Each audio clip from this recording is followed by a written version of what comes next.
समादरणीय धार्मिक सज्जनवृंद, जिस परमेश्वर ने अंधकार को दूर करने के लिए प्रकाश को उत्पन्न किया, उष्णता को दूर करने के लिए शीतलता को उत्पन्न किया,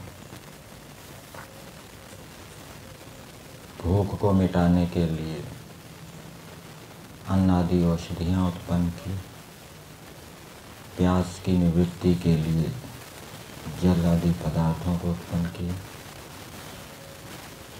और जीवात्माएं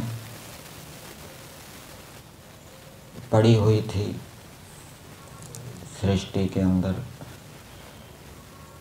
उनका परमेश्वर स्वामी बना, उनको उपयोग में लिया, उनके गुण कर्मों का उपयोग लिया। सृष्टि बनाते समय उनको साधारण निमित्त कारण के रूप में लिया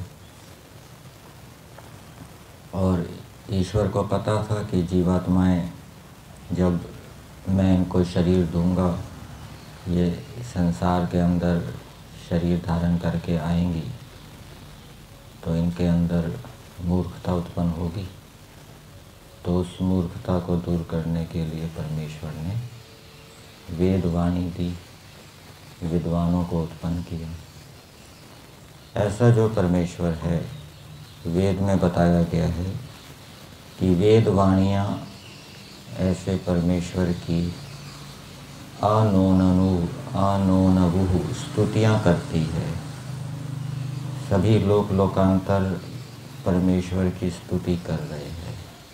जो महा तेजस्वी बहुत प्रकाश वाला सूर्य है, वो भी परमेश्वर की स्तुति कर रहा है और जो बहुत बड़े परिमाण वाली पृथ्वी है, वो भी परमेश्वर की स्तुति कर रही है। और जैसे पिता अपने पुत्र को भुजाओं में धारण करता है, ऐसे ही परमेश्वर ने सभी लोकांतरों को बिना भुजाओं के अपनी शक्ति से धारण किया गया है। और ऐसे परमेश्वर से प्रार्थना की गई है कि हे परमेश्वर, आप हमारी जो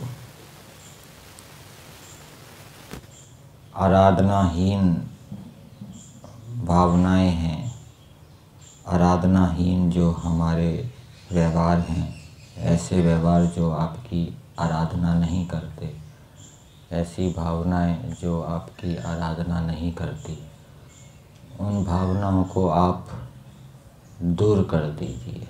कैसे दूर कर दीजिए? एक उदाहरण दिया गया है। जैसे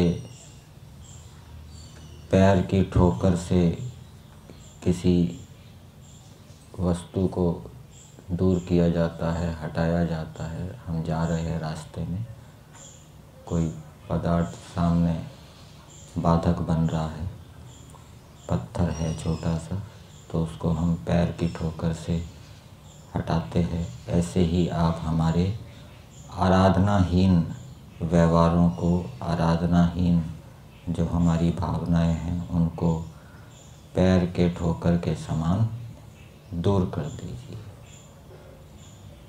पदा निबाधस्व अराधसः पणीन। पण धातु स्तुति अर्थ में भी आती है और व्यवहार अर्थ में भी आती है। तो जो आराधनाहीन व्यवहार हैं, उनको आप दूर कर दीजिए। ऐसे व्यवहार जो वेदों के प्रतिकूल हैं, आपके गुण कर्म स्वभाव के प्रतिकूल हैं, ऐसे व्यवहारों को आप दूर कीजिए। प्रार्थना तो की है, लेकिन उसके लिए पुरुषार्थ भी करना पड़ेगा। उन व्यवहारों को जानना, कौन कौन से हमारे व्यवहार वेद के विरुद्ध हैं, ईश्वर के गुण कर्म स्वभावों के विरुद्ध हैं, और फिर उनको जानकर, उनकी हानियों को जानकर संकल्प लेके धर्मपूर्वक पुरुषार्थ करने से फिर ईश्वर सहायता देता है। तो वेदों के माध्यम से हमें व्यवहारों का बोध होता है, कौन सा व्यवहार हमें करना है मनुष्य शरीर धारण करके, कौन से व्यवहार नहीं करने। यजुर्वेद का हमारा 33वां अध्याय चल रहा है।